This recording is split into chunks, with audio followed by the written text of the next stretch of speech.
Hello, everyone. I'm Paula Eggleston. I'm the League of Women Voters Charleston area VP of Citizen Engagement. And one of the things we do during election season is offer local and state and federal opportunities for candidate forums. The League is nonpartisan.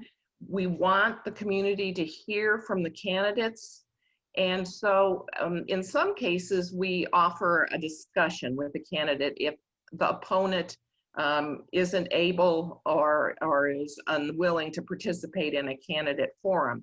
So today, we're going to be doing a discussion with Jordan Pace, and he is running for State House 117.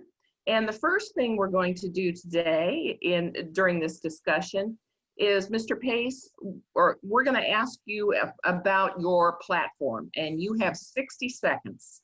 Sure. Well, thank you all for having me today. And my name's Jordan Pace, running for State House 117, just kind of the North Charleston, Deer Park, Goose Creek. It's kind of split between the two. I got in this race because I'm a high school teacher, full-time high school teacher. And I tell my students that if they see problems and they think they can fix them, they got an opportunity to do that. Then it's their responsibility to try to make that change. In addition to teaching high school full-time, I'm also a real estate agent full-time as well. I've spent most of my life since my teenage years working multiple jobs, like a lot of people in my district. It's a very working class district. So on top of those things, I've worked a little bit in the State House. I spent a season working for a nonprofit group, doing some policy advocacy there. I used to work for a congressman. I worked in food and bev, retail, kind of across the board, manufacturing. So that's why I got involved. Okay. Thank you for those opening remarks in your platform, Mr. Pace. Mm-hmm. First question, do you support or oppose Medicaid expansion in South Carolina? Sure. So I would actually oppose Medicaid expansion. The system, I don't think is the most efficient way to deliver the product.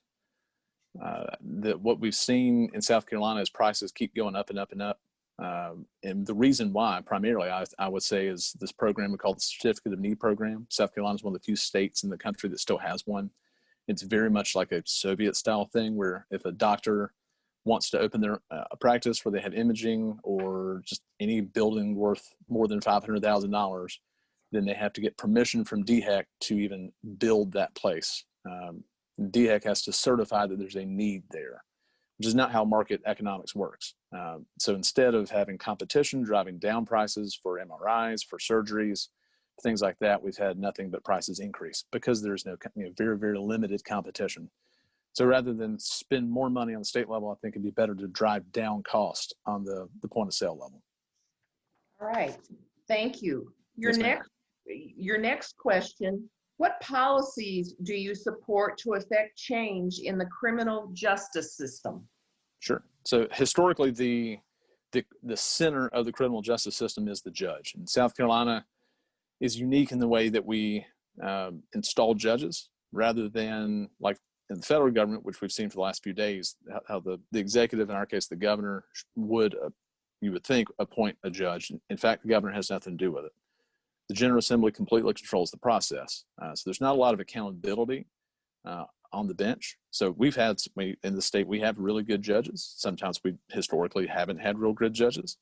But if you're in a situation where you as someone involved in a case don't think you had a fair hearing, it's very difficult to get any sort of have your voice heard in that matter.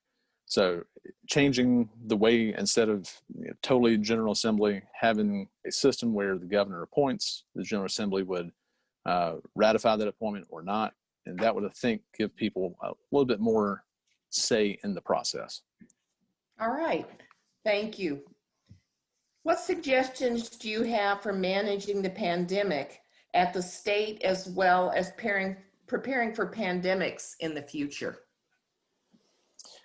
Yeah, so my general philosophy on government is that people, individuals, families, and communities have a better handle on how to take care of themselves than a government bureaucrat or a politician does.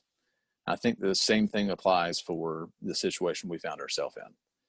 If you look at the way North Dakota handled their situation, where they didn't shut their economies down, they left, the governor in South Dakota left it up to individual businesses, whether to require mask ordinances or not, didn't close down restaurants. Sweden kind of did the same thing. They've turned out a lot better. Again, what can the state do? They can stockpile a sufficient amount of PPE for state employees, for state-owned hospitals, things like that, EMTs, provide those things to the counties when needed. But as far as regulation-wise, I would not have shut things down the way that things were, especially in the not so legal way that the governor did, stepping over the 15-day limit for emergency orders. All right. And your final question, and then you'll have closing remarks. Comment on the current gun laws in South Carolina. Sure. Well, I think they're too restrictive. And I think it goes all the way back. If you look at the history of gun laws in South Carolina, for a long time, the colonial period, the only gun law we had was that men were required to carry a gun to church on Sunday, which is a weird thing that didn't actually take off the books, I think, until like 1999. That wasn't enforced. The main gun laws we have, restrictive gun laws, were in place with Jim Crow laws for the purpose of restricting minority gun ownership. So it's really the last vestiges of Jim Crow on the books in South Carolina are the gun restrictions. We've peeled a lot of those off since the 1980s. I think we need to go to a constitutional carry mandate where if you're not a convicted felon, if you're not been adjudicated in court to have some mental deficiency or violent tendency, that you should be able to own and carry a gun. It's not, the government shouldn't sell you back your rights with a permit as long as you haven't been adjudicated by a court to not be able to carry. All right. And now you have 60 seconds for closing remarks. Sure. The thing that I tell people when I'm going door to door is I'm going to be honest with you. It might not always be what you want to hear. I've been around politicians my whole life. I grew up in church and around politicians. So I kind of understand what's going on better than my, I guess, age would portray. I appreciate it most when someone tells me something honest, even if it's not what I want to hear. So that's the promise I'm making. I'm not making a whole lot of promises about I can get you this thing that you want, or this special interest thing to people who come from the special interest groups.